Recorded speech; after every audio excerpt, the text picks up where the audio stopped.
Ok, bonsoir tout le monde. Et je vous remercie une fois encore pour cette présentation que nous pouvoir discuter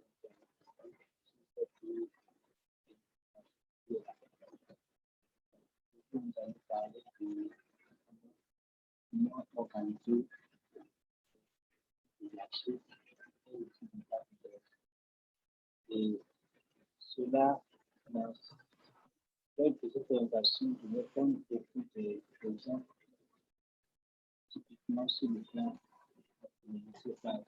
ceux qui peut-être ne sont pas définis dans ce texte, je vous prie de ne pas vous sentir blessé, de ne pas vous sentir écarté, quoi. Non.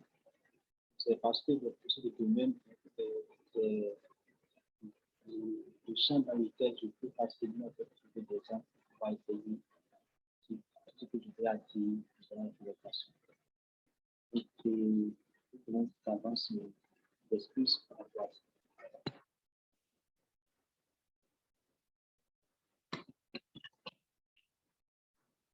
Allô, vous me recevez maintenant? Allô? C'est bon, ça peut aller?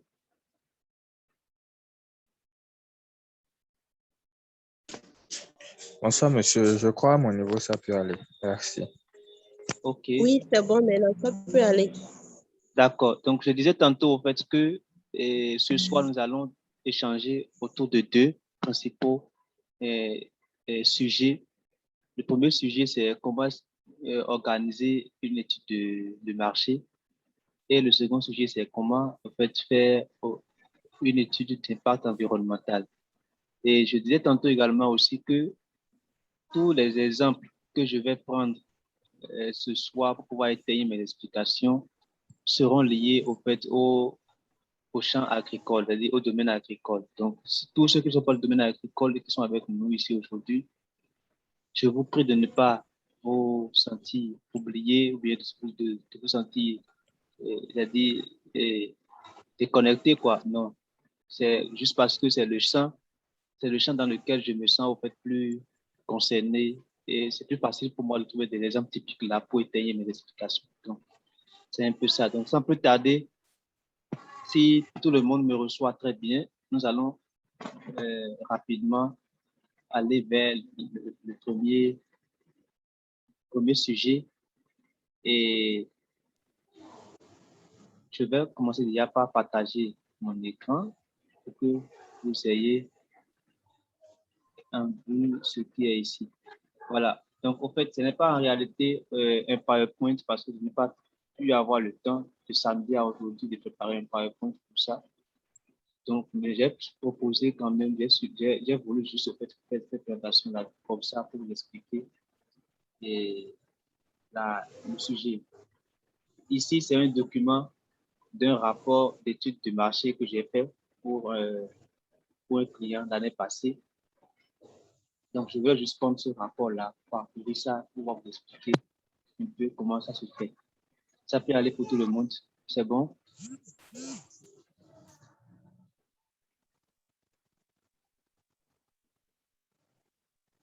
Oui, c'est bon, ça peut aller. D'accord. OK. Et alors, c'est quoi, en fait, une étude de marché? On parle d'étude de marché ou bien encore étude de faisabilité. Quand on parle d'étude de faisabilité, c'est plus géant, c'est plus gros. Parce que l'étude de faisabilité, ça concerne non seulement le marché, ça concerne également aussi la faisabilité technique, la faisabilité sur le plan économique, sur le plan financier, sur beaucoup de plans. Donc, quand on parle d'étude de faisabilité, c'est beaucoup plus large que quand on parle d'études de marché. L'étude de marché, c'est qu'on veut aller juste sur le marché pour voir un peu comment est-ce que le comportement des consommateurs de notre potentiel produit ou service se fait. C'est-à-dire quel est le comportement sur le marché et comment ce comportement-là évolue dans le temps. C'est ça, en fait, beaucoup plus ce que l'on met dans l'étude du marché. Donc, pour faire l'étude du marché, vous êtes forcément obligé de circonscrire le, le, le, le, la zone que vous voulez couvrir par votre étude. Par exemple, dans le cadre de ce projet, par exemple, tel que vous le voyez, Donc, l'étude a couvert plusieurs arrondissements et quartiers de la ville de Cotonou, à savoir Agla, Godomé, Kadjeon, Menotin, Bedokor, Vodje, Zobo et Ouenoussou.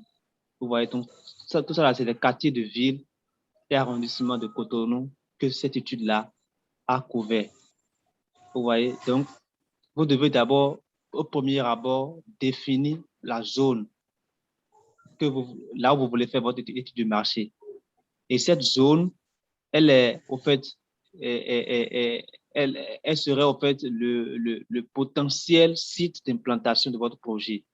C'est-à-dire quoi? Si votre projet, si vous êtes en train de vouloir implanter votre projet à Abomey-Calavi, donc ce serait mieux que vous conduisiez votre étude de marché dans la zone d'Abomey-Calavi et environ. Donc, l'étude de marché sera plus concentrée à Abomey-Calavi, mais vous pouvez étendre ça sur Cotonou, sur Zé, voyez donc les communes limitrophes d'Abomey-Calavi si vous avez les moyens.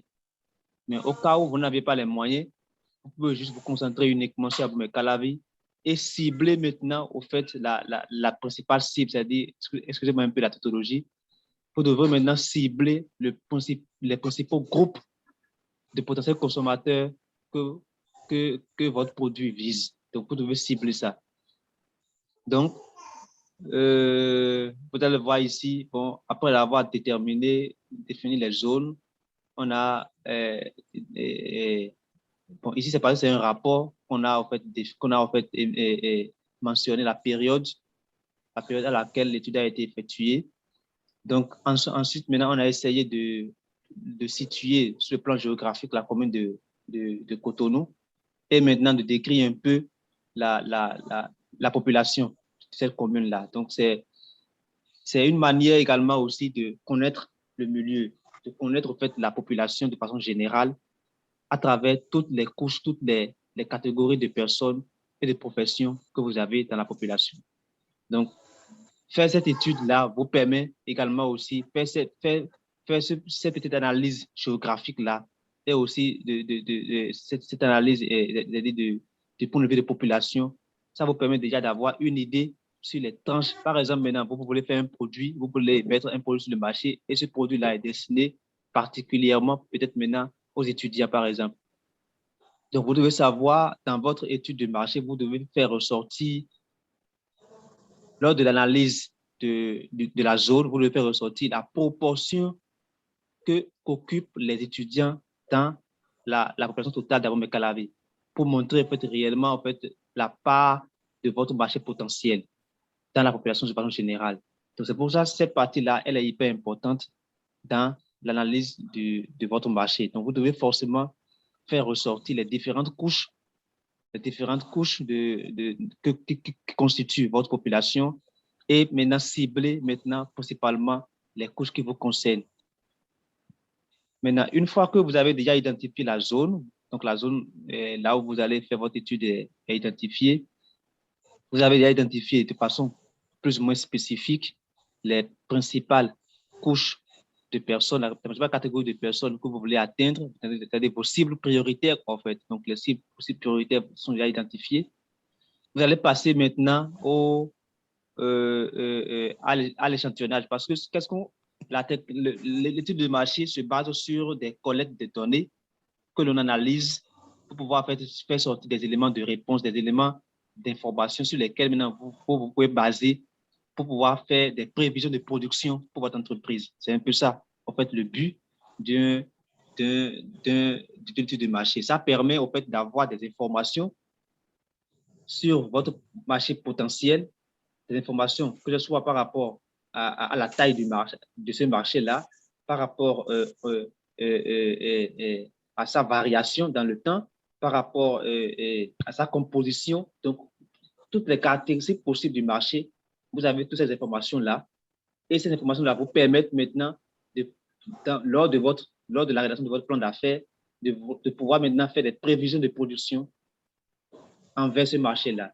Donc, c'est pour ça, en fait, l'étude de marché est très, très importante. Par exemple, sans quoi vous allez faire des prévisions dans votre business plan, mais ces prévisions-là, c'est dit vraiment, ne seront pas, en fait, assises sur des bases fondamentales. Donc, c'est pour ça, c'est très important de faire cette étude de marché. Donc, une fois que vous ciblez la zone, vous caractérisez la zone, tout et tout.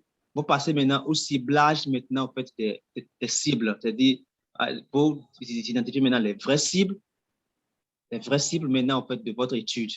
Donc, dans le cadre de cette étude, par exemple, tel que vous le voyez ici, cible et technique d'échantillonnage, les principales cibles visées par la présente étude sont les consommateurs de façon générale et les commerçants de poissons et de tilapia en particulier. Vous voyez, donc, on est allé spécifiquement.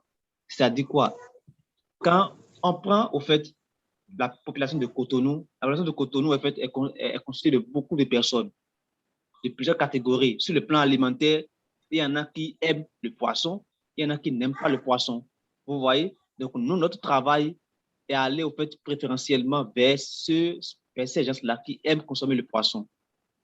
Donc, vous devez définir a priori votre cible. C'est ce que nous avions fait ici. Donc, nous avons identifié les consommateurs de poissons et plus particulièrement les consommateurs de poissons tilapia. Les tilapia, parce que c'est cette espèce-là que l'entrepreneur veut élever à Cotonou. Donc, nous avons fait l'enquête auprès des consommateurs et également aussi maintenant auprès des commerçants. Voilà, ceux qui commercent également aussi les poissons. Que ce soit pour les commerçants, bon, on est allé dans toutes les catégories, dans toutes les espèces de poissons possibles qu'ils commercialisent. Mais pour les consommateurs, on est resté figé au fait sur le tilapia. Parce que là, on veut faire des quantifications, on veut faire des estimations de consommation pour pouvoir savoir quelle est la quantité que le promoteur peut produire par mois pour que ce marché-là puisse consommer réellement cette production-là. Donc, c'est pour ça on a fixé spécifiquement les consommateurs, on a visé précisément les consommateurs de tilapia, presque directement. Donc, vous devez forcément faire cette identification-là aussi de votre cible ou bien de vos cibles. S'il y a plusieurs cibles, là, vous devez les identifier correctement. Donc, vous allez voir, les consommateurs sont constitués des particuliers et des ménagers, tandis que les consommateurs regroupent les marailleuses, les poissonneries, les bails, restaurants et les fermes d'élevage piscicole. Vous voyez, donc tous ceux-là sont regroupés dans la catégorie des commerçants parce qu'ils vendent déjà le poisson, quelle que soit l'espèce, ils vendent déjà le poisson, ils traitent déjà avec le poisson. Donc, c'est pour ça qu'on les a identifiés. Maintenant, une fois que c'est fait comme ça, maintenant, vous allez maintenant déterminer la taille de votre échantillon parce que ce que vous voulez faire, c'est quoi? Vous voulez, en fait, à partir d'un échantillon, avoir des informations que vous pouvez généraliser sur toute la population. Donc, supposons que mes Calavi contient, par exemple, juste un exemple, hein, pour ce projet-là, à Cotonou, bon, je ne sais pas Cotonou, ce projet-là, que Cotonou contient peut-être pas de 3 000 personnes. Juste un exemple, hein, 3 000 personnes. Et parmi ces 3 000 personnes-là, il y a une partie, peut-être 2 000 ou bien 2 500 qui consomment réellement le poisson. Donc, je ne peux pas en fait me mettre à questionner 2 500 personnes dans tout Cotonou. Donc, il y a ce qu'on appelle technique d'échantillonnage.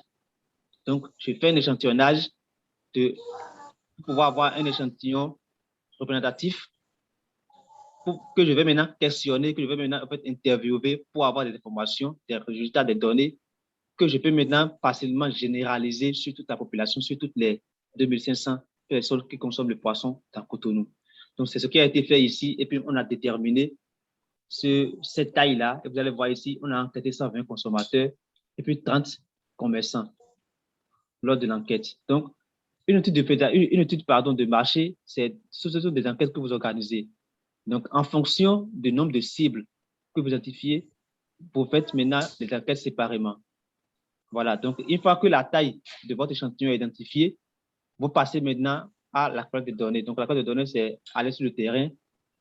C'est d'abord préparer les fiches de code de données. Donc, il y a des fiches qu'on prépare d'abord, des fiches qui contiennent des questions qui sont adressées à chaque cible que vous avez identifiée pour pouvoir faire votre travail. Donc, à chaque cible, vous proposez maintenant une fiche de code de données. Donc, par exemple, dans ce cas ici, vous allez voir ici, on a une fiche, voilà, vous allez, tout le monde voit. Ouais, ok, ça va. Voilà, donc si je prends ici, par exemple, vous allez voir ici, études et enquêtes d'études de marché, de faisabilité, donc plus de collecte de données auprès des consommateurs. Donc ça, là, maintenant, c'est une fiche qu'on a faite pour pouvoir collecter des données auprès des consommateurs. Donc, vous allez voir, il y a des questions, il y a des séries de questions qu'on leur a posées pour pouvoir en fait comprendre un peu leur habitude alimentaire vis-à-vis de la consommation de poissons. Vous voyez? Donc, et dans ces questions-là, quelle est l'espèce de poisson qu'ils aiment consommer le plus? Quelle est leur fréquence de consommation du tilapia? Quelle quantité ils consomment par semaine? Où est-ce qu'ils achètent souvent le poisson? Est-ce que, sous quelle forme ils utilisent le poisson? Est-ce que c'est la forme fraîche, la forme frite, la forme fumée, ainsi de suite. Donc, vous voyez, c'est des questions qu'on leur a posées pour pouvoir en fait, caractériser un peu leur comportement vis-à-vis de la consommation du poisson. Et c'est ces informations-là maintenant que l'entrepreneur maintenant va utiliser maintenant pour pouvoir savoir non seulement quelle quantité de poisson il va produire, mais également aussi quelle est la forme de poisson qu'il va présenter à ces consommateurs-là. Est-ce que c'est le poisson frais, ou c'est le poisson frit que les gens aiment, ou bien c'est le poisson fumé, et vice-versa, ainsi de suite. Donc, c'est une liste de questions qu'on met sur la fiche et qu'on adresse maintenant en fait à chaque cible. Donc, dans le cadre de cette étude que notre cabinet a réalisée, donc voilà un peu en fait les questions qu'on a proposées aux gens. Donc, à la fin, on leur a même demandé même combien est-ce qu'ils sont prêts à payer pour pouvoir acheter 1 kilogramme de poisson tilapia. Vous voyez, donc pour pouvoir avoir en fait, déjà une idée sur leur pouvoir d'achat.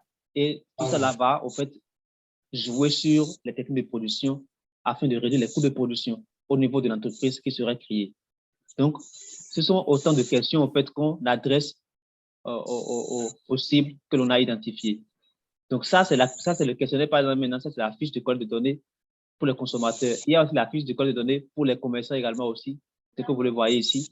Voilà, donc, avec des questions qu'on leur a posées pour pouvoir savoir comment est-ce qu'ils font leurs activités, qui est-ce qui les approvisionne en poissons, quelle quantité on leur amène par semaine ou bien par mois,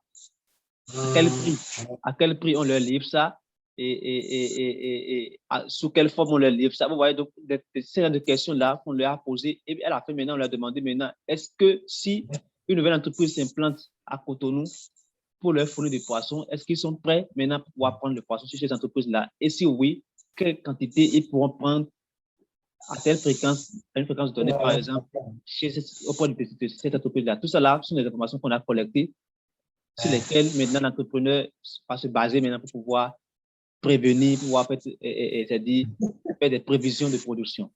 Donc, ça, c'est les fiches d'enquête que vous devez produire. Une fois que vous avez déjà identifié la zone là où vous allez faire votre étude de marché, vous avez déjà identifié les différentes cibles. Les différentes cibles de votre étude de marché sont déjà identifiées. Vous avez identifié également aussi déjà, vous avez déjà déterminé la taille de votre échantillon. Donc, par cible, le nombre de personnes que vous voulez enquêter par cible, c'est déjà connu. Maintenant, vous passez maintenant à la confection, à l'élaboration de vos fiches de collecte de données. Donc, vous faites les fiches de collecte de données en fonction des objectifs que vous envisagez. Donc, vous faites la fiche, les fiches que vous allez maintenant utiliser pour pouvoir faire la collecte de données auprès de ces cibles-là. Donc, si vous voyez bien ici, allô, vous me recevez? Oui, nous vous recevons. Voilà. Donc, ici, si je reviens ici, par exemple, les données ont été collectées par le biais d'une interview semi-structurée guidée par un questionnaire comportant des questions ouvertes. Donc, la fiche de collecte de données adressée aux consommateurs, donc en annexe 1, permet de renseigner sur les caractéristiques sociales des consommateurs ainsi que leurs habitudes alimentaires en relation avec la consommation de poissons en général et le tilapia en particulier. Vous voyez donc, c'est un peu ça, la fiche qu'on leur a adressée à ce consommateur-là pour non seulement avoir leur caractéristique sociale, par exemple, est-ce que c'est une femme? Parce que vous savez que les femmes sont plus concernées quand on parle de poissons que les hommes, parce que ce sont elles qui sont chaque fois à la cuisine. Donc, est-ce que c'est une femme? Est-ce que c'est une femme qui travaille? Est-ce que si elle travaille, quels sont revenus moyens? Vous comprenez tout comme ça, quoi, en fait. Donc, quels sont leurs comportements alimentaires? Donc, combien de kilogrammes de poisson tilapia est-ce que leur ménage consomme en moyenne par jour, bien par semaine? Vous voyez, au cas où ils ne trouveront pas de poisson sur le marché, de poisson tilapia sur le marché, quel autre poisson ils ont souvent l'habitude de prendre? Voilà, donc, ce sont des questions en fait, qu'on leur a posées pour pouvoir comprendre un peu les habitudes alimentaires. Donc, quant à la fiche de collecte de données adressée aux commerçants, elle comporte des questions sur le fonctionnement général des entreprises. Donc, vous voyez, c'était des poissonneries, c'était des bars, des restaurants, ainsi de suite. Donc, on leur a posé des questions pour pouvoir comprendre de façon générale comment les entreprises fonctionnent, les tailles, les formes et prix de présentation des produits du poisson vendu. Vous voyez, donc, est-ce que dans cette entreprise-là, est-ce que le poisson est vendu frais, c'est-à-dire congelé, quoi? Si c'est vendu comme ça, congelé, si c'est vendu congelé, à combien ils vendent de kilos? Si c'est vendu non congelé, c'est à combien le kilo? Est-ce que le poisson est vendu en entier ou bien c'est déjà éviscéré? Donc, si c'est en entier, c'est combien de kilos? Si c'est éviscéré, vous voyez, donc c'est des informations comme ça qu'on a recueillies auprès de ces gens-là. Aussi, qui les approvisionne dans ces poissons-là? Les bars ne lèvent pas le poisson, les restaurants ne lèvent pas le poisson. Quelqu'un qui a une poissonnerie peut ne pas aussi élever le poisson. Vous comprenez? Donc, il y a forcément quelqu'un qui les approvisionne. Donc, quelles sont ces firmes-là qui les approvisionnent? Quel est le mode d'achat? Est-ce qu'ils prennent souvent à crédit et c'est après qu'ils remboursent la personne, ou bien chaque fois quand la personne vient automatiquement avec les produits, en même temps, il paye en même temps avec les produits? Parce que tout ça là va nous permettre de savoir si nous aussi, on doit aller dans cette même technique de livraison pour ces cibles-là. Donc, on doit savoir si est-ce que nous aussi, on doit le livrer ça à crédit et puis revenir dans une semaine prendre les sous après. Donc, c'est pour ça qu'on veut comprendre quelle est la technique, au fait, quel est le mode d'achat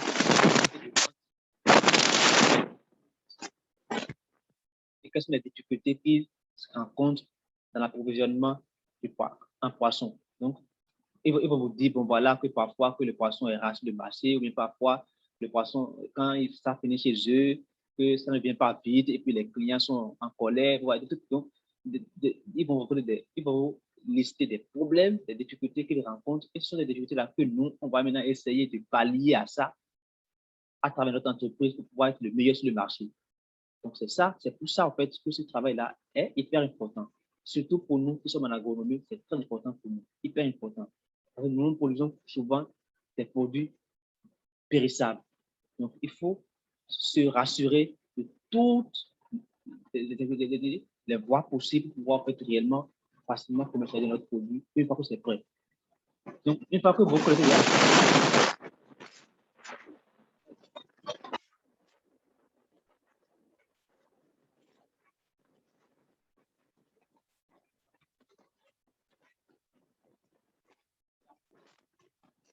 statistique, c'est normal parce que vous devez savoir comment il faut sortir les moyennes, comment il faut sortir les moyennes pour les variables quantitatives, comment il faut sortir les fréquences absolues, les fréquences relatives pour les variables qualitatives. Si possible, comment est-ce qu'il faut aller faire des analyses de corrélation, de corrélation pour pouvoir voir comment est-ce que tel facteur évolue quand l'autre évolue de telle manière. Tout ça, ça permet de comprendre toujours le comportement et l'habitude alimentaire des gens. Par exemple, maintenant, bon, on peut faire une corrélation pour voir comment est-ce que la consommation de poissons augmente s'il n'y a pas de poissons sur le marché. Est-ce que l'absence de poissons sur le marché affecte négativement la consommation de poissons chez les consommateurs? Vous voyez, donc on fait souvent ce genre de corrélation pour voir un peu comment ça marche et savoir maintenant sur quel plan maintenant il faut agir pour pouvoir profiter, pour pouvoir gagner du profit soi-même.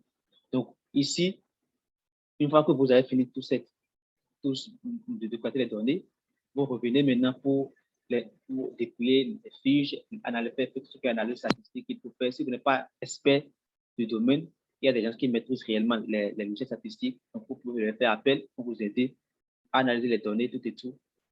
Maintenant, si vous voulez réellement faire appel à un expert en statistique pour ce travail-là, c'est mieux et c'est conseillé que vous associez déjà la personne déjà dès le début, dès ici déjà. Dès le début, quand vous commencez déjà par faire le design de votre étude, il faut que la personne soit là avec vous pour comprendre réellement de quoi il s'agit. Parce que analyser les données, on ne se lève pas du jour au lendemain comme ça pour prendre des données pénalisées. Les données sont analysées suivant des objectifs de travail. Donc, si la personne ne comprend pas correctement vos objectifs de travail et que vous avez juste fait les enquêtes, vous voulez ramener les fiches, il risque de vous faire des analyses dont vous ne pouvez même pas utiliser des résultats. Donc, si vous voulez, si ce n'est pas vous-même qui allez faire les les analyses à la fin, c'est mieux d'associer déjà la personne qui vous voulez faire au début, pour que cette personne-là soit déjà avec vous jusqu'à la fin. Donc, on fait des analyses, il y a beaucoup de logiciels. Ici, maintenant, moi, j'ai utilisé le logiciel SPSS. C'est ça que j'ai utilisé pour pouvoir analyser ces données-là. Donc, tel que je disais tout à l'heure, la procédure de tableau croisé a été également utilisée pour mettre en évidence les éventuelles corrélations entre les variables en étude. Voilà, donc, c'est ça c'est très important. Comment savoir telle variable, quand ça varie d'une unité, quel est ce que ça provoque chez l'autre variable comme comportement. On utilise tout ça là auprès de chaque cible. Donc, les résultats sous forme de tableaux et de graphes ont été ensuite commentés et expliqués. Donc, voilà, donc c'est un peu ça. Voilà. Ici, comme c'est un tour de la pisciculture, que le monsieur il a déjà en fait de l'eau, une vaste étendue d'eau. Donc, nous avions fait également aussi des analyses de laboratoire de l'eau pour savoir est-ce que l'eau qui est là, déjà, elle est bonne pour être utilisée pour la pisciculture, surtout pour l'élevage de tilapia. Donc, on est allé sur l'eau, on fait des prélèvements. Tout ça, là, rentre dans le cadre de l'étude de faisabilité de façon générale. Donc, ceci, ce n'est pas forcément l'étude de marché, non. Parce que ça, là, ça n'a rien à voir avec le marché. Mais ici, c'est pour la faisabilité technique que nous, on a fait ça. L'étude de marché, ça fait déjà ici, quand vous ciblez déjà la zone, que vous avez déjà la cible et priorité que vous voulez enquêter, et vous avez déjà élaboré vos questionnaires d'enquête, vous avez déjà fait les enquêtes de terrain pour côté des données, vous avez déjà analysé vos données et puis interpréter les résultats, c'est bon. Ça, c'est déjà l'étude de marché. Vous l'avez déjà fait comme ça. Ça peut aller.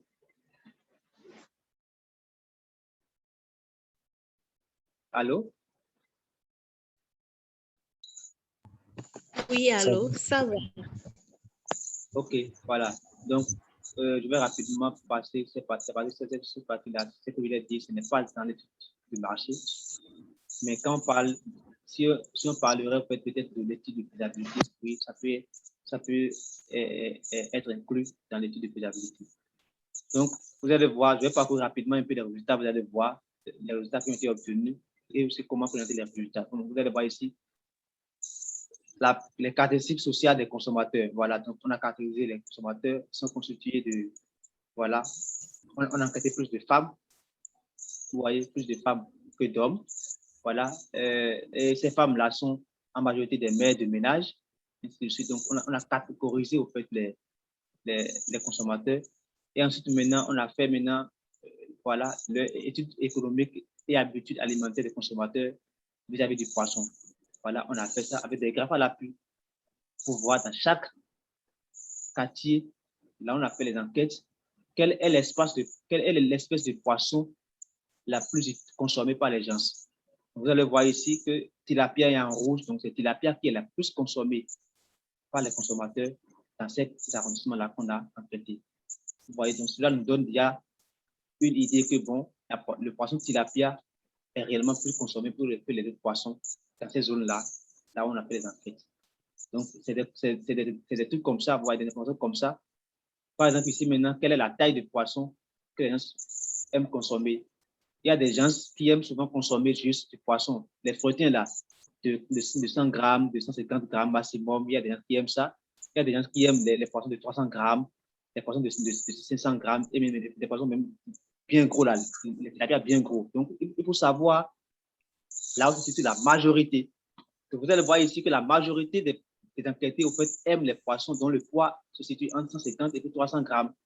Donc, si un entrepreneur veut se lancer dans cette activité-là, dans ce milieu-là, il serait plus profitable pour lui de produire des poissons de cette taille-là que de produire des poissons de plus de 500 grammes. Parce qu'il produit ça, c'est à peine 3,33% du marché qui vient vers lui.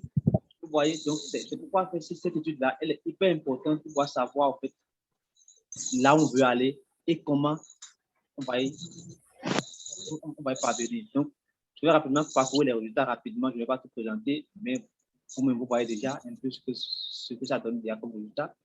Ici, vous voyez, c'est la taille de tilapia la plus consommée dans les ménages par localité. Voilà. Donc, ici, on a fait la taille de tilapia directement comme ça, sans considérer les localités. Mais ici, on est allé vers la localité pour voir à Agla, quelle est la taille de tilapia qui est plus consommée à Agla. Vous allez voir le rouge, qui veut dire 150 et 300 grammes, entre 150 et 300 grammes, qui est plus consommé. Mais à Bedokor, vous allez voir à Bedokor et puis à Kadjeoun, les gens aiment plus consommer les poissons de poids entre 300 et 600 grammes. Donc, contrairement à Agla, Godomé et Ménoté, où les populations aiment plus consommer les poissons dont le poids est compris entre 150 et 300 grammes, à Bedokor et puis à Kadjeoun, c'est l'inverse. Eux, ils aiment plus consommer les poissons entre 300 et 600 grammes. Cela permet déjà à l'entrepreneur de savoir s'il veut aller faire sur tous ces marchés-là, quelle taille de poisson il doit envoyer à Bedokor, quelle taille de poisson il doit envoyer vers Agla, et ainsi de suite. C'est un peu ça. Donc, c'est pourquoi, en fait, je le répète toujours encore, beaucoup de personnes en fait, ne comprennent pas l'importance en fait, de cette étude de marché, mais c'est un outil en fait, très important et de prise de décision pour l'entrepreneur. C'est très capital. Donc, vous allez voir ici l'état de poisson. Voilà, le poisson que le consommateur achète, c'est sous quelle forme? C'est sous forme séchée, c'est sous forme de ces poissons en entier ou de ces poissons éviscérés. Donc, la majorité, pour les 96% des enquêtés, achètent déjà le poisson éviscéré. Vous voyez, donc ça veut dire que si l'entrepreneur, par exemple, veut toujours gagner tout ce marché-là, après avoir produit le poisson suivant la taille que les gens veulent, il peut maintenant recruter des bonnes dames sur son site qui vont maintenant éviscérer maintenant le poisson pour les consommateurs. Parce que c'est parce que les consommateurs n'ont pas le temps, eux-mêmes pour aller éviscérer, qu'ils aiment acheter directement le poisson éviscéré. Donc, l'entrepreneur, maintenant, il peut maintenant dire, bon, je vais produire le poisson, la taille que les gens veulent, mais comme le marché, comme la majorité des consommateurs aiment le poisson déjà éviscéré, donc je vais recruter encore des bonnes dames dans mon entreprise qui vont à chaque fois après la récolte éviscérer le poisson avant que je n'aille maintenant les vendre ça sur le marché. Vous voyez donc, c'est cette information-là qui veut le guider dans ce sens-là. C'est très capital. Sous quelle forme, en fait, les gens aiment prendre le poisson? C'est forme fumée, forme fraîche, forme frise, et puis le filet. Le filet, c'est quand on prend le poisson, on enlève ce qui est arête du poisson, on enlève tout. Donc la chair, là, c'est ça qu'on appelle le filet.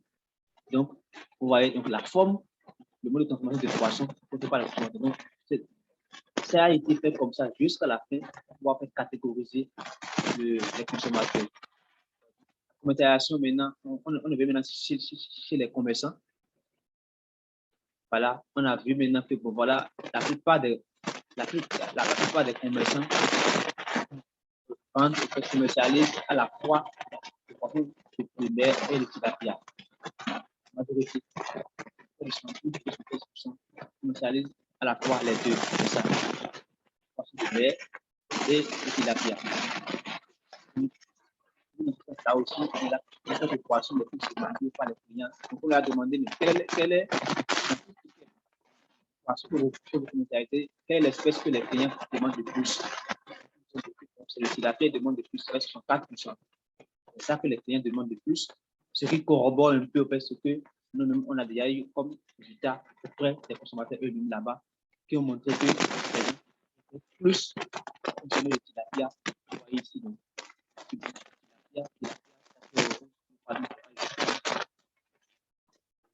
voilà ici, le tilapia qui est en rouge, toutes les zones de elles consommer le tilapia que les espèces de poissons. Donc,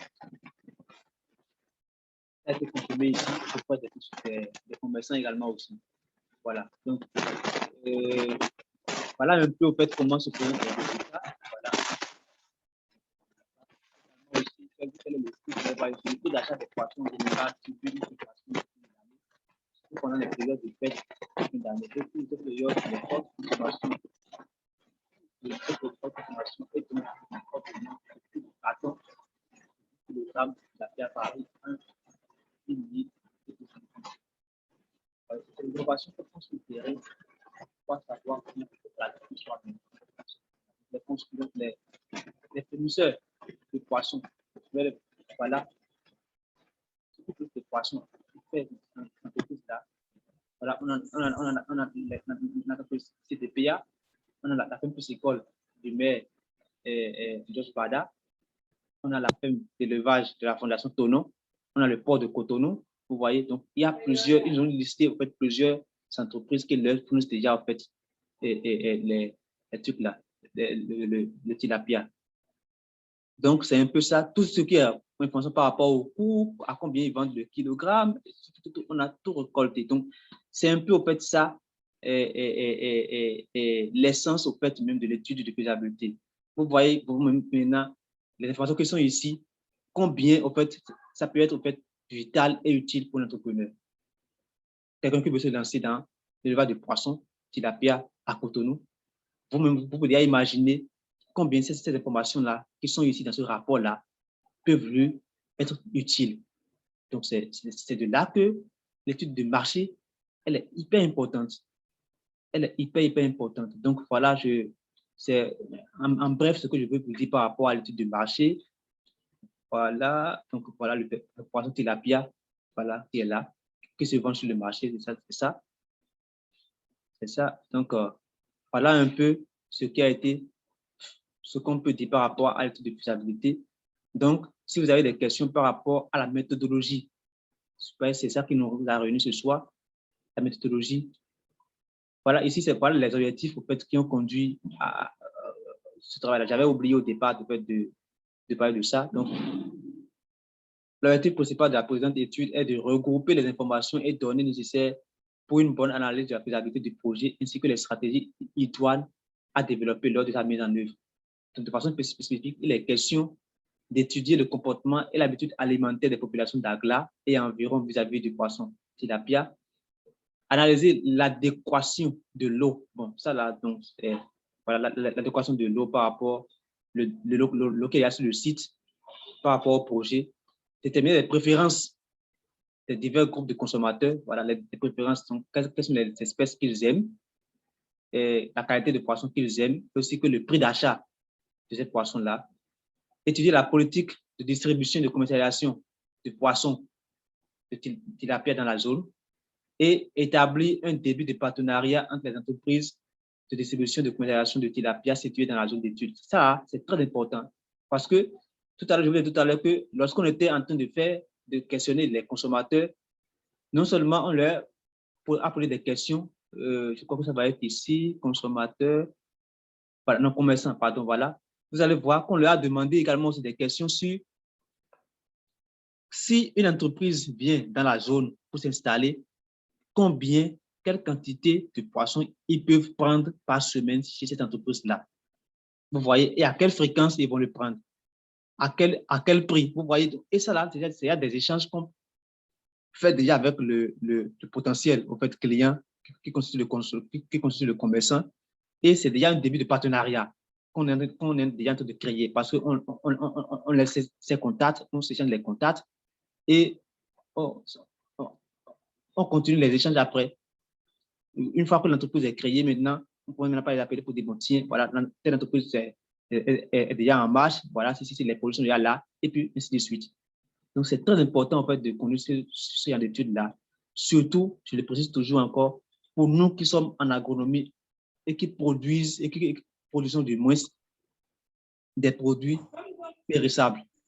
Donc, c'est pour nous une étape prioritaire, importante, indispensable avant la création de votre entreprise. Sinon, ça, vous allez produire, vous allez avoir vos produits, mais pour les commercialiser, vous aurez des problèmes. Vous aurez des problèmes parce que vous n'avez pas étudié le marché au départ. Vous ne savez pas si ce produit-là que vous proposez est bon pour ce marché-là. Vous ne savez pas si ce produit-là, cette forme-là, la forme sur laquelle vous avez mis ça, est la forme qui est désirée par ces consommateurs-là. Là, vous avez fait ça. Vous ne savez pas. Il y a beaucoup de questions, en fait. Donc, le produit peut être un produit désirable par les consommateurs, mais la forme sur laquelle vous l'avez présenté peut ne pas être attirante pour les consommateurs. Donc, tout ça, là c'est l'étude de marché qui vous permet d'avoir toutes ces informations-là. Tout à l'heure, vous allez voir, tout à l'heure, maintenant, je ne sais pas si vous avez prêté attention à ça, qu'il y a des zones où les consommateurs aiment une taille donnée de poisson. quand ça dépasse, il y a 300 grammes, là, eux n'aiment plus ça. Mais il y a des zones où ils aiment jusqu'à 500 grammes et même plus. Vous voyez, donc c'est ça en fait l'étude de marché, c'est ça en fait la caractéristique, la caractérisation en fait des consommateurs. C'est très important pour nous qui sommes en agronomie. Donc voilà un peu en fait la première partie du sujet. Je ne sais pas si vous avez des questions par rapport à ça rapidement avant qu'on aille sur le second sujet. Merci.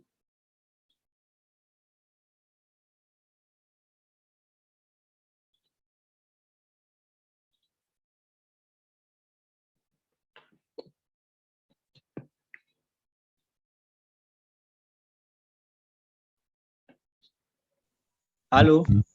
Ici, oui, moi j'ai une question. OK, oui, allez-y. C'est au niveau de, là vous avez parlé des échantillons. Sur quoi on se base?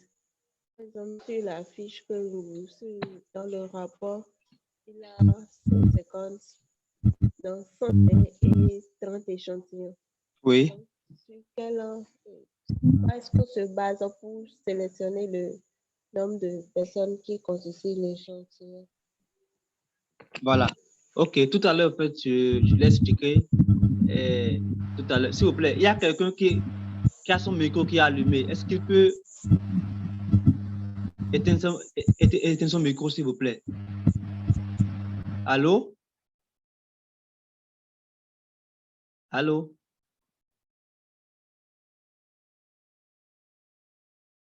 Allô? Oui, c'est moi qui avais allumé mon micro pour parler. OK, c'est bon. OK. Maintenant, je disais que pour déterminer en fait, la taille de votre échantillon, vous devez faire d'abord ce qu'on appelle une revue de littérature. Soit vous faites une revue de littérature, soit vous faites d'abord une pré-enquête. Donc, la revue de littérature, c'est quoi? C'est dire, vous allez sur Internet pour voir des rapports, pour voir, par exemple, maintenant, bon, s'il y a des rapports qui parlent un peu de la consommation de tilapia à Cotonou, vous allez prendre ces rapports-là pour voir approximativement quelle est la proportion de la population de Cotonou qui consomme le tilapia. Donc, si vous avez cette proportion-là, dans certains rapports publiés par des projets, parce qu'il y a plusieurs projets qui travaillent sur la pisciculture au Bénin. Donc, s'il y a déjà ces rapports-là, s'il y a déjà des rapports comme ça, et dans lesquels vous avez déjà ces informations-là, vous prenez maintenant en fait la proportion de consommateurs de tilapia que ces rapports-là ont publié. Et maintenant, vous allez maintenant, de là maintenant, affecter, il y a une formule qu'on utilise pour pouvoir en fait identifier, pour pouvoir en fait, quantifier la taille du échantillon pour que le résultat après soit généralisable en fait, sur toute la population. Vous comprenez? Donc ça, c'est la première technique. La seconde, ça, c'est quand vous faites une revue de littérature. Maintenant, si vous, après votre recherche documentaire, vous n'avez pas pu trouver des rapports qui vous ont fourni des informations précises comme ça sur la proportion de consommateurs de tilapia à Cotonou, vous pouvez maintenant aller faire une pré-enquête. Et comment ça se fait? La pré-enquête se fait juste avec une seule question. Consommez-vous de poisson tilapia, oui ou non? Donc, vous pouvez parcourir, par exemple, 10 ménages ou bien 50 ménages par zone. Rien que cette question-là. Et puis, si sur 50 ménages, vous allez voir le nombre de ménages qui ont répondu oui, qui consomment le poisson tilapia. Maintenant, il y a déjà les documents sur le recensement de la population au Bénin. Donc, on connaît déjà approximativement à Cotonou le nombre de ménages qu'on a à Cotonou. Donc, vous faites maintenant une extrapolation. Si par exemple, maintenant, 50 ménages, vous avez pu avoir 30 ménages qui ont dit oui, qui consomment le tilapia, et que Cotonou contient environ 2500 ménages. Donc, vous faites l'extrapolation pour voir de façon générale, approximativement, quelle est la population générale, quel est le nombre total en fait, de ménages qui consomment le tilapia à Cotonou. Et c'est ce nombre-là maintenant que vous allez maintenant utiliser maintenant pour voir, avec la formule, pour pouvoir identifier maintenant la taille de l'échantillon. Voilà. Tout à l'heure, je vais vous montrer tout à l'heure la formule qui est souvent utilisée. En fait, il y a plusieurs formules qui sont utilisées. Donc, c'est à vous de chercher la formule. Il y a parfois même on ne dit même pas de formule. Donc, quand vous avez déjà la taille de la population. Si c'est 2500 ménages, par exemple, bon, vous-même approximativement, vous pouvez dire, bon, si enquête il y a 500 personnes, c'est représentatif. Puis, c'est fini, pour vous lancer dedans. Mais ce qui est important d'abord, c'est de savoir d'abord quelle est la taille approximative de votre population. C'est très important. Et voilà les deux moyens par lesquels vous pouvez savoir ça. Soit en faisant la recherche documentaire, soit en faisant la pré-enquête que je l'ai dit. C'est bon? J'ai pu répondre à vos questions. OK. Oui, d'accord. Il y a autre question? Bon, je veux savoir aussi, avant d'aller questionner les gens dans le ménage, est-ce que je dois avoir une autorisation d'abord? Parce que si je me lève, je vais questionner les gens chaque ménage, je leur pose des questions. Parce que si la limite de l'échantillon dépasse le nombre de ménages que je connais, que j'aborde, est-ce que les autres ont besoin de voir une autorisation d'abord avant de me répondre? Ou bien Non, je peux aller seul? Oui, si vous il y a des questions sur lesquelles il faut forcément avoir il faut forcément avoir d'abord une autorisation officielle. Mais si c'est des questions comme ça, telles que nous l'a posé, il y a pas, vous n'avez pas besoin d'autorisation officielle pour ça. Par exemple, maintenant, moi, notre cabinet est déjà enregistré, on sommes déjà officiellement déjà reconnus par l'État. Donc, les agents enquêteurs que nous envoie sur le terrain, on leur donne des badges. Vous comprenez? Donc, ils ont des badges.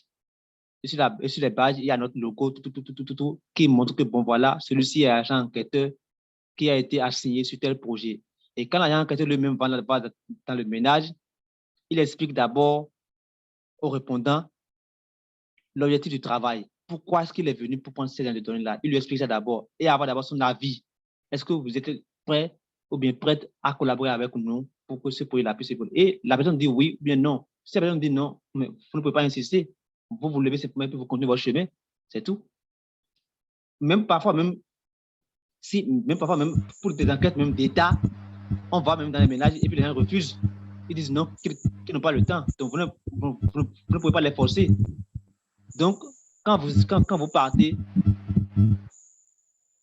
ça dépend de la question que vous leur posez. Si vous allez sur des questions trop personnelles, ils risquent de ne pas vous répondre. Si c'est des questions trop personnelles, c'est-à-dire combien il gagne par mois, c'est-à-dire combien il donne dans son ménage pour la popote, combien il fait ci. Surtout les questions sur la chose financière, là, parfois, il faut souvent éviter ça. Si vous voulez les aborder, il faut les aborder de façon très subtile. Et là, vous aurez les informations. Sinon, normalement, vous n'avez pas besoin de grandes, de trucs là, si votre entreprise est déjà créée et que vous avez déjà tous vos papiers, je crois que vous pouvez déjà, de façon légale, prendre par cette voie-là pour aller faire votre enquête. Il n'y a pas de souci par rapport à ça. Merci, monsieur. C'est bon, il y a d'autres inquiétudes? Bon, à mon niveau, non. À mon niveau aussi, non, c'est bien. OK. Donc on peut aller directement sur le second sujet. C'est bon? Allô? Oui, on peut aller directement sur ce. Oui, allez-y. OK. Après les enquêtes, après l'étude du marché, comment est-ce que je peux savoir que là, mon projet, ce que je suis en train de vouloir installer là, est rentable ou pourra être rentable pour moi? À base de quel facteur ou de quel indice je peux déterminer cela? OK, merci. Et l'étude de marché, au fait, ne pourra pas vous dire si votre activité sera rentable ou pas. L'étude de marché est une composante de l'étude de faisabilité. C'est l'étude de faisabilité dont le rapport est ce qu'on appelle maintenant le business plan. C'est ça ce qui pourra vous donner réellement des informations sur la rentabilité de votre activité. Maintenant, l'étude de marché apporte des informations maintenant pour ce business plan-là. Je ne sais pas si vous comprenez.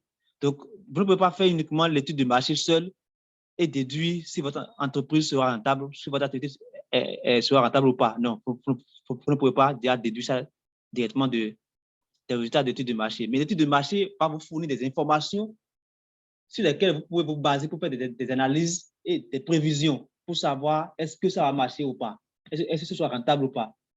Ça peut aller? Oui, ça peut aller, c'est bon. Merci. OK, je vous en prie. C'est bon, on peut aller maintenant au second sujet rapidement. Le second sujet, ça ne va pas prendre trop de temps. C'est... Allons-y. Oui? C'est bon, ça peut aller. Parfait. Donc, allons rapidement alors sur le second sujet. Voilà. Tout le monde voit ça? Tout le monde voit ça? Oui, oui. Oui, D'accord. bon, mon niveau. OK, très bien. Tout comme la présentation de la fois dernière, cette présentation aussi est faite en anglais. Donc, j'ai fait depuis. C'est un diapo. C'est un PowerPoint qui est déjà avec moi depuis. Donc, c'est en anglais, mais je vais tout expliquer en français. Ça peut aller? Oui, ça peut aller. D'accord. Donc, Oui, nous voulons parler au fait de l'étude d'impact environnemental et on veut aller spécifiquement dans le cas des projets agricoles. C'est pourquoi il y a dit Environmental Impact Assessment. Donc, n'importe où dans le diapositive, quand vous voyez EIA, ça veut dire étude d'impact environnemental. Donc, dans le cas possible maintenant des projets agricoles. Donc, c'est de ça qu'on veut parler actuellement. Parce que je suis agronome, donc je ne peux que parler de ça. Ça peut aller. Maintenant, c'est quoi, en fait, pourquoi est-ce que, en fait, l'étude d'impact environnemental a été en fait, initiée? Parce qu'on a compris, au fait, que aujourd'hui, nous sommes en train, en fait, de faire face à des défis, surtout le défi d'alimentation et puis de nutrition. Donc, avec la population du monde qui est en train, en fait, de s'accroître correctement, il faut en fait trouver les moyens possibles qu'il faut pour pouvoir produire la quantité d'aliments qu'il faut pour servir toute la population du monde, mais tout en réduisant en fait les impacts négatifs de cette production-là sur l'environnement. Donc, c'est en fait cette équation-là en fait sur laquelle c'est l'équation en fait sur laquelle en fait le monde est actuellement en train de se balancer. Donc, c'est pour ça que c'est conseillé, les institutions telles que la Banque mondiale et ainsi de suite ont initié en fait cette étude-là pour que n'importe quel projet, pas uniquement agricole, n'importe quel projet soit en fait étudié au préalable avant même d'aller même vers sa réalisation. Donc, on fait d'abord l'étude d'impact environnemental avant même la conception même du projet pour savoir, ah bon, tiens, si mon projet peut avoir tel impact négatif sur l'environnement, alors lors de la réalisation du projet, il faut que je prévoie maintenant déjà des voies et moyens pour pouvoir corriger ces impacts-là. C'est ça. C'est pour ça que c'est important de faire cette étude-là. Donc, l'étude d'impact environnemental est en fait une analyse des effets potentiels d'un projet ou bien d'un plan ou d'un programme sur l'environnement. Donc, j'ai un projet ou bien j'ai un programme ou bien j'ai une activité que je vais faire.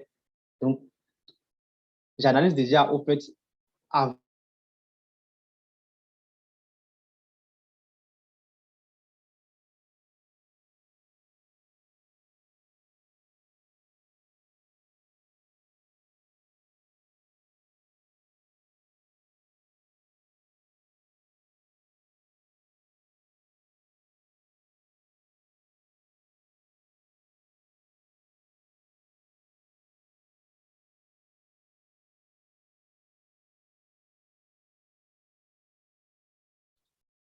Allô, vous me recevez? Oui, on vous reçoit maintenant. Voilà, vraiment, toutes mes excuses. J'avais eu un petit souci de connexion tout à l'heure. Donc, mes excuses. Donc, je disais tantôt que l'étude d'impact environnemental, c'est une étude qui se réalise bien avant même qu'on aille vers la rédaction du plan d'affaires, même l'installation du projet lui-même. C'est l'étude qui se réalise bien avant tout ça là. Donc, ici, where development go ahead, voilà. Donc, comme on est en train de prévoir, peut-être de vouloir en fait, aller vers le développement, et tout en ayant à l'esprit au fait les soucis environnementaux, donc l'étude environnementale permet au fait de faire sortir au fait des produits écologiques, des produits finis au fait dont le processus de production n'a pas eu trop d'impact négatif sur l'environnement. Donc c'est un peu ça. Ça veille au fait à ce détail-là au niveau de la production de denrées alimentaires surtout. Donc l'objectif de l'étude d'impact environnemental, c'est d'identifier les conditions environnementales, sociales, économiques, c'est-à-dire de la zone du projet, c'est d'évaluer les impacts négatifs potentiels de ce projet-là et de caractériser ces impacts-là. On les caractérise, vous voyez. Donc, la caractéristique, c'est il y a la magnitude, il y a la distribution, il y a la durée des impacts. Tout ça là, donc c'est des caractéristiques qu'on fait par rapport, et il y a la fréquence d'apparition de l'impact. Tout ça là, non seulement on évalue l'impact, mais aussi on le caractérise. Donc, ça permet aussi d'identifier déjà en même temps, parce qu'une fois qu'on connaît déjà en fait, les impacts potentiels, on peut déjà en même temps faire des propositions de solutions pour pouvoir minimiser ou même annuler même ces impacts-là. Donc, ça fait partie au fait des objectifs de l'étude d'impact environnemental.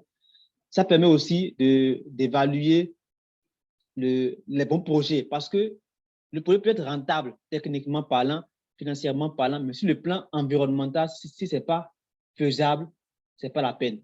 Donc, si on a plusieurs projets sur notre table et que les chiffres sont bons, sont concluants, mais sur le plan environnement, ce n'est pas bon, vous voyez qu'il y aura maintenant des choix de projets qu'on aura à faire. Donc, si j'ai plusieurs projets sur ma table comme ça, et donc je prends les chiffres, c'est bon pour tout le monde, mais quand je prends un projet et que l'impact environnemental est trop lourd, en même temps, je le déclasse en même temps. Je dis non, ce projet-là, ce n'est pas financier. Parce que malgré que le projet est rentable sur le plan financier, mais l'impact sur l'environnement est trop. Donc, l'étude d'impact environnemental permet aussi de sélectionner les meilleurs projets. Vous voyez, les meilleurs projets. Donc, c'est un peu ça. Ou bien, le projet est là, le projet, il est rentable, financièrement parlant, il est rentable. Ça a des impacts négatifs lourds sur l'environnement. Mais quand on a évalué les coûts liés aux mesures d'atténuation de ces impacts-là, les coûts sont énormes. Les coûts sont énormes. Donc, vraiment, ce n'est pas la peine, quoi, en fait. Ce n'est pas la peine de se lancer dans ce projet-là. Donc, il y a de très grands risques environnementaux dans ce projet-là. Donc, ce projet-là peut être facilement éliminé du jeu. Donc, ça permet également aussi d'analyser les projets et puis de sélectionner en fait, de très bons projets. Donc, ça permet également aussi de formuler un programme en fait, de gestion de l'environnement. Voilà. Donc, c'est tout ça là, c'est des objectifs en fait, qu'on peut attribuer à l'étude d'impact environnemental. Alors, maintenant, comment se fait l'étude d'impact environnemental? Ça se fait en deux grandes phases. Je vais l'expliquer encore en détail tout à l'heure. Mais la première phase, c'est ce qu'on appelle l'examen environnemental initial. Donc, l'anglais dit Initial Environmental Examination. Donc, l'examen environnemental initial, ça, c'est la première phase que l'on fait. La seconde phase, maintenant, c'est l'étude d'impact environnemental elle-même. C'est ça, maintenant, on fait pour pouvoir, en fait, avoir les résultats concluants qu'on cherche. Donc, l'étude initiale, ici, la phase 1, elle est souvent effectuée pour pouvoir déterminer si est-ce que une étude approfondie est nécessaire ou pas. Donc, c'est-à-dire quoi? J'ai un projet, donc je soumets d'abord maintenant ce projet-là à la première phase, et c'est la première phase maintenant qui me dit, bon, tiens, vraiment, ce projet-là, ça a d'impact environnemental, mais ça ne nécessite pas forcément en fait, une étude approfondie, donc ça peut déjà aller. Ou bien, ah non, avec l'ampleur de ces impacts-là potentiels-là, il faut aller vers l'étude, il faut aller vers l'étude environnementale elle-même pour pouvoir en fait, caractériser ces impacts-là. Donc, la première phase, au fait, c'est pour en fait, donner un choix. Est-ce que l'étude environnementale est nécessaire ou pas? Donc, c'est dans ce cadre-là qu'on fait d'abord le premier examen. Là. Donc, tel que je disais tout à l'heure, au fait, vous allez voir ici, en bas ici, it is used in the early phase of the project planning. Ça veut dire que c'est pas au fait quand le projet est déjà installé qu'on fait l'étude. Non. C'est bien avant même que le projet ne soit planifié qu'on fait déjà l'étude d'impact environnemental. C'est un peu ça. Donc, le premier examen que l'on fait, ça ouvre maintenant les portes pour pouvoir décider s'il faut aller loin dans les études ou pas. Donc, vous allez voir, je vais rapidement faire tout là. Voilà, venons ici maintenant. Tout le monde voit l'image là? Tout le monde voit ça?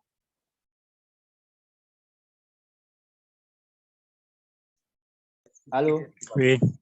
Voilà, très bien. Donc, vous voyez, ici, la première truc là, c'est Proposal Identification. C'est-à-dire quoi? Vous avez votre idée de projet. C'est l'idée hein, que vous avez déjà, c'est ça qui est ici, l'idée de projet. Vous avez l'idée de projet. Vous passez maintenant l'idée à ce qu'on appelle le screening. Le screening, c'est comme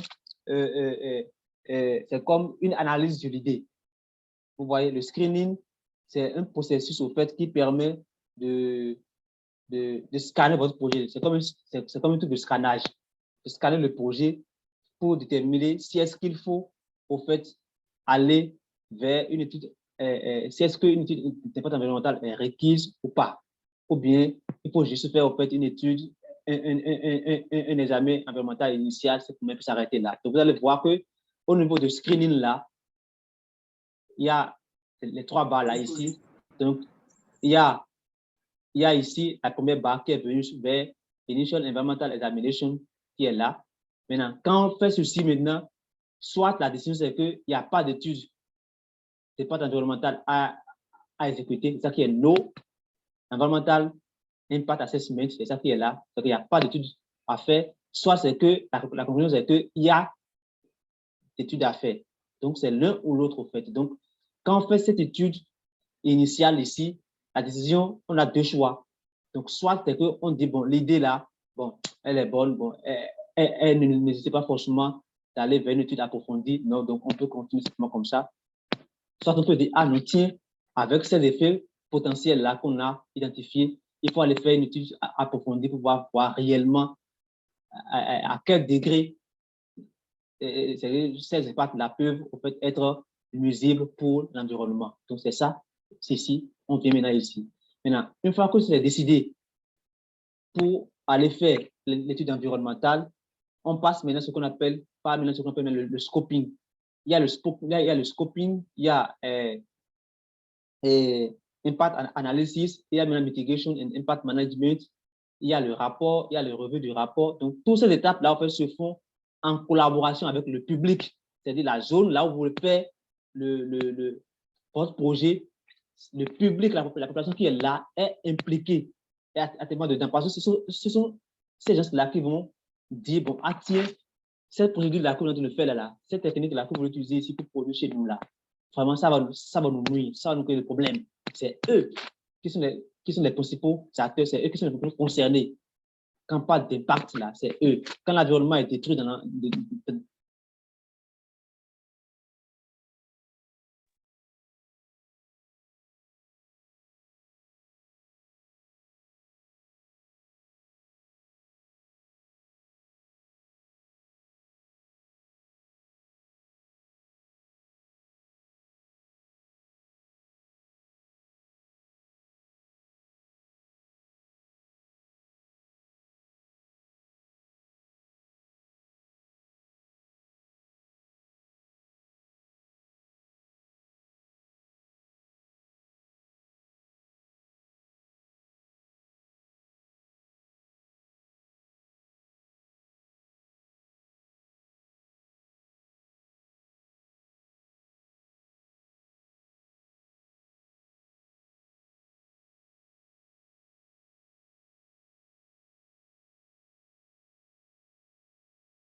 Allô? Je ne ressens plus rien.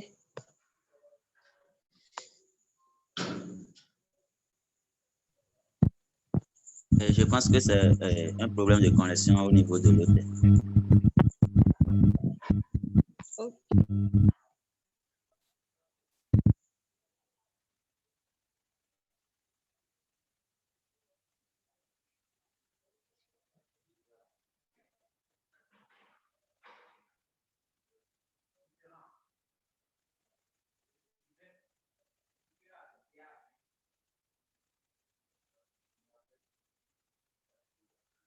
L'animateur rencontre un problème de connexion. Oh, putain. Moi, je vais quitter là.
Monsieur, si vous nous recevez, nous n'entendons pas ce que vous dites actuellement.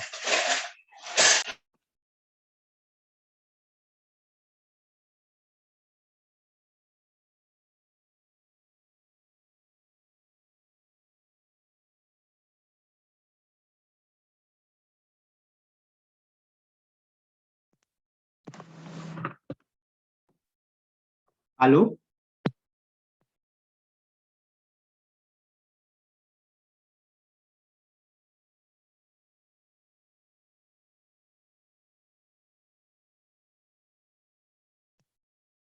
Allô? C'est bon, ça peut aller, vous me recevez? Oui, oui, c'est bon maintenant. Merci. OK. Donc, je disais que cette partie du travail, on implique correctement la population. Parce que ce sont elles qui vont vivre l'impact négatif que votre projet aurait causé à l'environnement. Donc, après avoir fait votre étude, qui est le scoping, après avoir collecté les données ici, après avoir analysé les données et puis identifié les potentiels impacts, et puis les caractériser. Donc, vous savez déjà les caractéristiques de chaque impact potentiel. Maintenant, vous venez ici maintenant pour préconiser des solutions pour pouvoir atténuer ces impacts-là et pourquoi pas les annuler si possible. Donc, c'est quand vous finissez de préconiser les solutions, maintenant que vous écrivez le rapport de votre étude. Et ce rapport maintenant sera soumis maintenant encore à la population. Donc, la population doit encore voir ce rapport-là pour décider si ce rapport-là est bon ou pas. Si les solutions qui ont été proposées pour remédier à ces impacts-là, d'abord, est-ce que les impacts sont vrais? Est-ce que tous les impacts ont été recensés réellement? Si oui, est-ce que les solutions qui ont été proposées vont réellement permettre d'atténuer ces impacts-là? Donc, la population valide d'abord votre rapport. Et la décision qui va sortir de là, de cette validation, c'est que soit votre rapport est approuvé, donc ça veut dire que vous pouvez aller maintenant développer votre projet sans souci, soit c'est que votre rapport a été rejeté et vous devez maintenant repartir maintenant pour redesigner votre rapport et puis refaire encore l'étude correctement. Donc, c'est un peu, au fait, ce que vous le voyez ici, c'est un peu, au fait, le carnaval, le cheminement, au fait, pour pouvoir aboutir à un rapport d'étude d'impact environnemental. Donc, c'est juste, au fait, ce qui est là dans l'étude d'impact environnemental. Ici, vous allez voir, ici, je viens... non, non. Ici, il doit y avoir ici... Oh, je n'ai pas mis ça ici. Ce n'est pas grave. Au fait, quelles sont... Tout à l'heure, ici, j'ai parlé tout à l'heure des caractéristiques, des impacts. Donc, vous devez savoir quels sont ce qu'on doit savoir. C'est-à-dire, tel que je l'ai expliqué, c'est que vous devez savoir quelle est la magnitude. C'est qu'il y a des impacts qui peuvent atteindre juste une seule personne, ou bien un seul ménage dans l'environnement. Vous voyez, ou bien il y a des impacts qui peuvent atteindre tous les ménages qui sont situés peut-être à 10 km du rayon de votre lieu de pollution. Vous voyez, donc, il y a la magnitude, il y a la magnitude et la complexité de l'impact qu'on définit également aussi. Si c'est un impact qui est complexe, vous devez dire que c'est un impact complexe. La durée de l'impact, est-ce que c'est un impact qui apparaît juste au début et après ça disparaît? Ou bien c'est un impact qui dure tant que le projet est là, l'impact est toujours là également aussi. Vous devez expliquer ça également aussi. Donc, la durée de l'impact. Est-ce que c'est un impact qui apparaît sur une fréquence donnée? Est-ce que ça dit quoi? Ça dit, c'est chaque fois quand je vais faire telle activité que l'impact apparaît. Par exemple, maintenant, c'est chaque fois quand je vais produire de l'aliment pour mes animaux que j'occasionne ce impact sur l'environnement. Donc, si c'est que c'est au cours d'une activité précise que l'impact apparaît, vous devez préciser ça ici dans votre rapport pour dire, bon, c'est au cours de telle activité que l'impact là va apparaître. Et quelles seraient maintenant en fait les conséquences de chaque impact sur l'environnement. Donc, vous devez dire ça également. C'est tout ça qu'on met dans la caractéristique de chaque impact. C'est tout ça qu'on met dans la caractéristique de chaque impact. Et c'est ça qui va permettre maintenant en fait, d'aller maintenant vers les rapports de solution pour dire, bon, pour tel impact-là, qui n'affecte qu'un seul ménage, voilà ce que je propose. Pour tel impact qui n'apparaît que lorsque je suis de faire telle activité, voilà les solutions que j'apporte. Pour tel impact qui dure tout au long du projet, tant que le projet vit, l'impact existe, voilà les solutions que j'apporte. Donc, c'est ça, au fait, ce que vous mettez dans votre rapport. Et ce rapport-là est non seulement validé par la population, mais aussi par les autorités compétentes en matière d'environnement.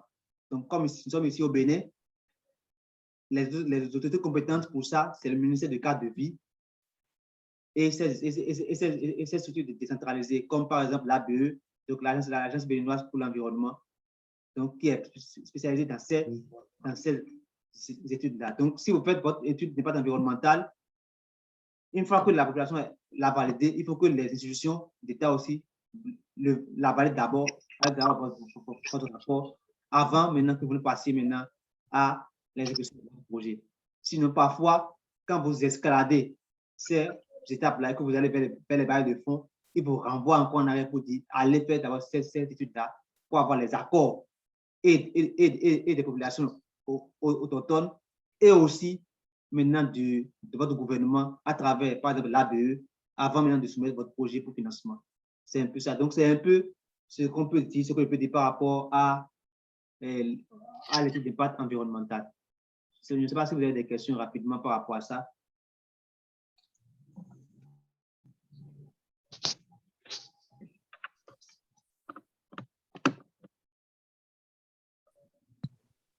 Allô?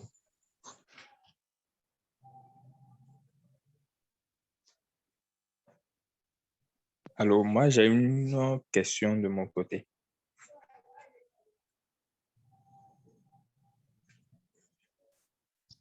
Allô, je ne sais pas si on me reçoit. Allez-y, je vous reçois, allez-y. OK. Lorsque je finis de produire un rapport après l'étude d'impact environnemental, je suppose que je suis dans une ville. Alors, comment ou bien à quelle personne je dois m'adresser pour faire, quel est le groupe cible à qui je dois m'adresser et qui représente la population en ce moment, parce que je suppose là, je ne peux pas prendre par ménage par ménage pour pouvoir présenter ce rapport-là. Alors, qui sont ceux qui représenteront ce groupe cible-là en ce moment ou bien qui représentent, voilà, ce groupe cible de population en ce moment-là? Merci. OK. Le groupe cible, je crois que ça va dépendre surtout du champ de votre projet. Par exemple, si votre projet est non seulement du champ, mais également aussi du milieu, là où vous voulez faire votre projet. Donc, si votre projet sera en fait implanté peut-être à Boumé-Calavi, supposons que c'est dans l'environnement de, vous voulez faire votre projet à Révier, par exemple, dans la zone de Révier, par exemple. Donc, ça veut dire que votre étude d'impact environnemental doit commencer par Révier. Et vous allez procéder par la même méthodologie qu'on a expliqué tout à l'heure lors de l'étude de marché, où il faut faire un échantillonnage, ou bien il y a parfois, vous pouvez, les représentants en fait de, voilà, bon, voilà ce que nous allons faire. Ce que je fais souvent, c'est quoi? C'est pas pour rien au fait qu'il y a les chefs quartiers, les délégués, il y a ainsi de suite. Donc ceux-là sont les représentants en fait directs de la population. Donc, quand vous impliquez déjà ceux-là dans le projet, c'est comme si c'est déjà la population que vous impliquez déjà dans le projet. Donc, vous n'avez pas besoin forcément d'aller vers tout le monde, vers chaque ménage d'abord, avant d'avoir leur aval ou bien leur OK sur le projet. Non. Déjà avec les chefs de village, ou bien les chefs de quartier, le CA, et puis ces autorités-là déjà réunies, vous pouvez déjà travailler avec eux sur le projet et puis leur expliquer les impacts que votre projet pourrait avoir après votre étude, ce que vous avez remarqué comme impact et les solutions que vous prévoyez développer pour pouvoir réduire ces impacts-là. Donc, vous n'avez pas besoin forcément d'aller vers la population, mais si vous avez la possibilité d'aller vers la population elle-même, vous pouvez aussi y aller. c'est après maintenant cette étape-là locale que vous avez maintenant maintenant l'étape maintenant de la hiérarchie pour aller avoir maintenant un document officiel. Si c'est un projet que vous voulez soumettre à l'international pour des financements, ou bien c'est un projet que vous voulez soumettre peut-être à une banque internationale pour financement, ou bien des trucs comme ça. Donc, vous devez forcément avoir un document légal de l'État qui atteste que votre projet a été déjà certifié, que, bon, voilà, le projet a tel impact, et voilà l'impact dans la voilà leurs caractéristiques, et voilà pour chaque impact, voilà les mesures que vous proposez déjà maintenant pour pouvoir les atténuer ou bien même les supprimer. Et c'est clair, et maintenant l'autorité de l'État met un signe avant maintenant que vous ne puissiez maintenant aller vers le bail de fonds pour avoir les sous. C'est un peu ça. Ça peut aller. Je réponds à vos questions.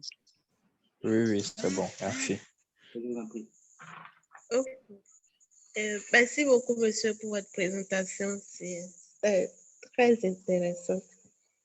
Et moi, je veux savoir, nous avons parlé des impacts, de l'impact environnemental. Et je suppose que j'ai fait l'étude du marché, j'ai rédigé mon plan d'affaires et j'ai installé mon entreprise quelque part. Donc, en ce moment, il n'avait pas d'impact environnemental. Maintenant, 10 ans après, il y a des gens qui sont venus s'installer autour et peut-être l'odeur de ce que je fais, mon élevage, a commencé par les déranger. En ce moment-là, comment est-ce que je vais faire? Comment je peux régler ce problème? Je vais déplacer mon entreprise ou bien quelle sera la solution dans ce cas? Très bien. C'est une très bonne question. C'est une très bonne question. C'est une très bonne question. Et déjà, je m'avais déjà vous dit que si vous déplacez votre entreprise, c'est que vous reprenez encore 3-0. L'étude de marché, 3-0. Donc, l'option n'est pas de déplacer votre entreprise. Non. Parce que si vous voyez déjà les coûts que vous avez dépensés dans l'étude de marché, pour pouvoir déjà sécuriser le marché là où vous êtes, gagner le marché là où vous êtes, vous imaginez que quand vous déplacez votre marché, vous êtes obligé encore de refaire encore les mêmes études. C'est comme ça. Par exemple, le milieu, là où vous voulez aller et remettre votre entreprise, ce milieu-là n'a pas les mêmes caractéristiques que l'ancien milieu. Donc, vous devez forcément refaire encore les mêmes études de marché. Et là ça en son coût. Vous comprenez? Donc, l'option, ce n'est pas de changer de milieu pour votre entreprise. Ça, c'est ma première question. Ma seconde question, mon premier élément de réponse. Le second élément de réponse, c'est que vous pouvez maintenant organiser votre étude d'impact environnemental. Si vous constatez que votre entreprise a commencé déjà par avoir des impacts sur l'environnement. Quand on parle d'étude environnementale, quand on parle d'environnement, ne voyez pas uniquement l'environnement en l'air comme ça. Même les personnes qui vivent aux alentours de l'entreprise sont aussi dans l'environnement. Vous comprenez? Donc, les impacts que ça a à avoir de façon directe sur les personnes ou de façon indirecte à travers l'environnement maintenant. Donc, dans ce cas, maintenant, vous pouvez maintenant définir un programme d'études environnementales pour voir maintenant, ah bon, puisque les nations ont commencé maintenant par, comme l'urbanisation a commencé maintenant par gagner mon milieu là où mon entreprise est, donc il faut que j'identifie précisément maintenant encore les impacts que mon entreprise aurait maintenant sur ce nouveau environnement. C'est un nouvel environnement maintenant qui s'est installé autour de vous. Donc, vous devez maintenant étudier encore ce nouvel environnement-là pour voir quel serait l'impact maintenant de votre entreprise maintenant qui est déjà en marche sur ce nouvel environnement-là et proposer en même temps déjà des stratégies de solutions pour pouvoir y remédier à ça.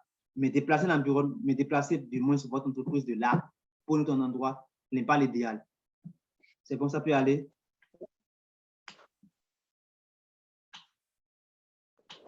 Allô, c'est bon, ça peut aller, madame?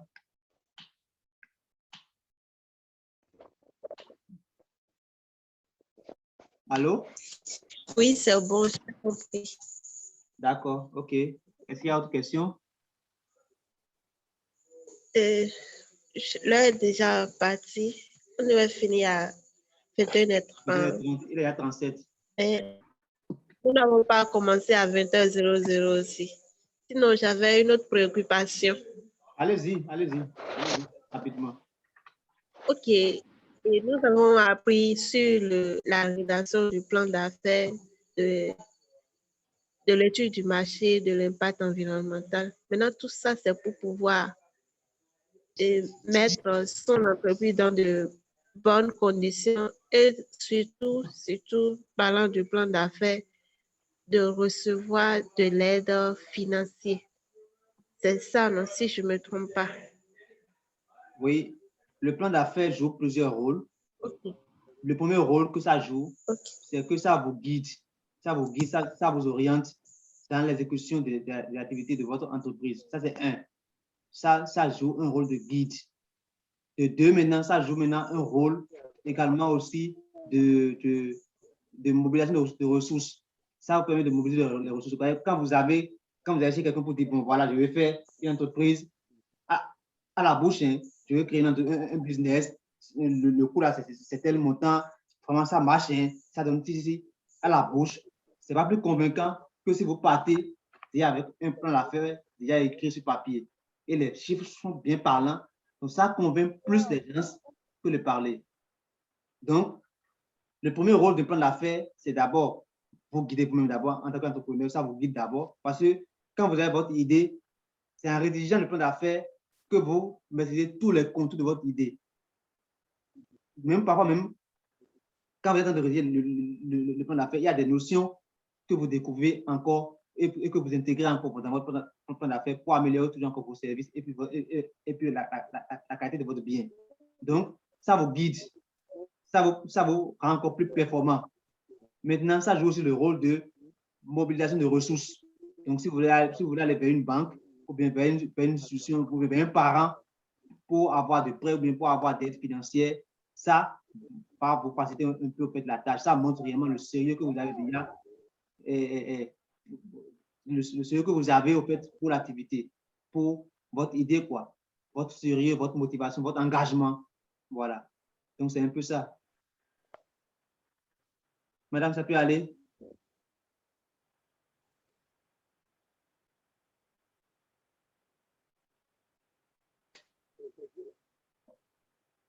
Allô? Il y a d'autres questions ou bien c'est bon, ça peut déjà aller pour tout le monde?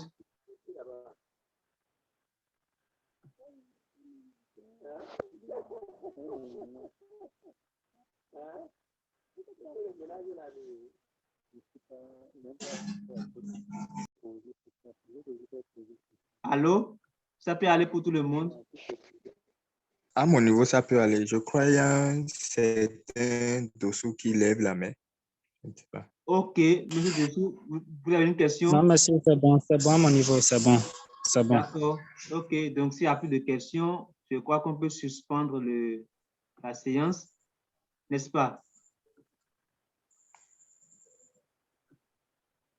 S'il n'y a plus de questions, alors, Il y a, je crois, oui, c'est bon. Sinon, il y a l'organisatrice apparemment qui vient de... Elle n'est plus en ligne. voilà, donc sûrement que c'est un problème de connexion parce que moi aussi, je l'ai vécu tout à l'heure aussi 2 fois. Donc sûrement que c'est une technique à son niveau également aussi. Mais je ne crois pas qu'on puisse l'attendre avant de clôturer la séance. Donc, je vous remercie tous de votre Merci beaucoup à vous. présence. Voilà, donc je vais partager le lien de la vidéo sur le forum pour que vous puissiez encore vous pouvez encore rejouer la vidéo et puis capter davantage tout ce qu'on a dit. Merci beaucoup et bonne soirée à vous. Merci beaucoup. Bonne soirée à vous. Merci beaucoup, monsieur l'animateur, et bonne soirée à vous également. Merci.